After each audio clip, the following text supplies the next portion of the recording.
اپنی نسلوں کو نا اس کا عادی بنائے تیل کا.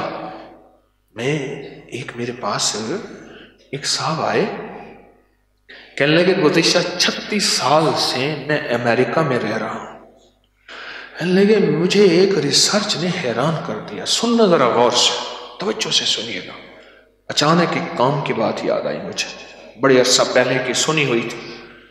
کہنے لگے میں نے ایک صاحب کو دیکھا، پرانا ایک بوڑھا انگریز تھا، سر پہ اس نے جو ہے وہ ہیٹ پہنی ہوئی تھی. اس نے جو اتاری نا، اس کے نیچے ایک کپڑا تھا. میں نے کہا پتہ نہیں اس کے سر پہ کوئی زخم ہے، اس نے پٹی کے طور پہ یہ کپڑا رکھا ہوا ہے، کیا وجہ ہے؟ تو میں نے پوچھا تو اس نے کہا یہ میں تیل لگاتا ہوں اور اس کپڑے سوتی کپڑا ہے، میں اس کو تیل کا بھیگا ہوا رکھتا ہوں، تیل میں بھیگا ہوا رکھتا ہوں. میں نے کہا کیوں؟ کہا کہ میں نے یہ محمد سے سیکھا ہے صلی اللہ علیہ وسلم.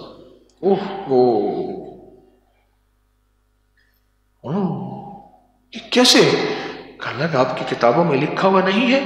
میں نے سوچا، اب ذرا غور سے سنیے گا، اس گورے کی بات ذرا غور سے سنیے.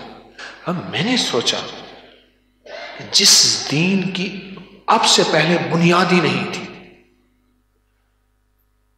وہ شخص ایک ایسا انقلاب لائے کہ پوری دنیا میں اپنے انقلاب کو پھیلا دیا. بھائی اسلام تو اللہ کے حبیب کی برکت سے آیا نا.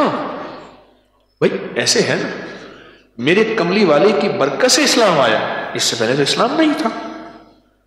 نحن من المسلمین، لفظ مسلمین مدینے والے کی برکت سے آیا.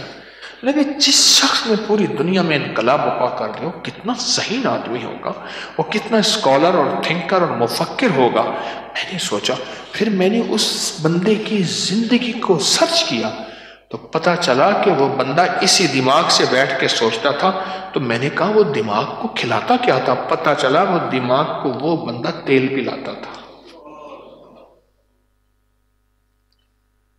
اب بتائیں کیا عجیب بات ہے اس گورے کی. تو کہا کہ میں نے پھر خوب تیل لگایا اور اتنا لگایا کہ پھر کپڑا رکھ لیا سوتی اور وہ تیل میں بھیگا رہتا ہے. اور کہا جب سے میں گیا ہوں میں اپنی عمر سے 22 سال چھوٹا ہو گیا. غور سے سنیں ذرا، جب سے میں نے یہ کیا ہے میں اپنی عمر سے کتنے سال؟ 22 سال چھوٹا ہو گیا. یعنی اگر میری عمر اب 80 سال ہے تو اب میں 80 سال کا نہیں ہوں، میں 60 سال 58 ایئر کا 58 سال کا ہوں. میری صلاحیتیں، میری ایکٹیویٹی، میرے دماغ، ذہن، اعصاب، پٹھے، انرجیاں، طاقتیں، قوتیں اتنی زیادہ ہیں.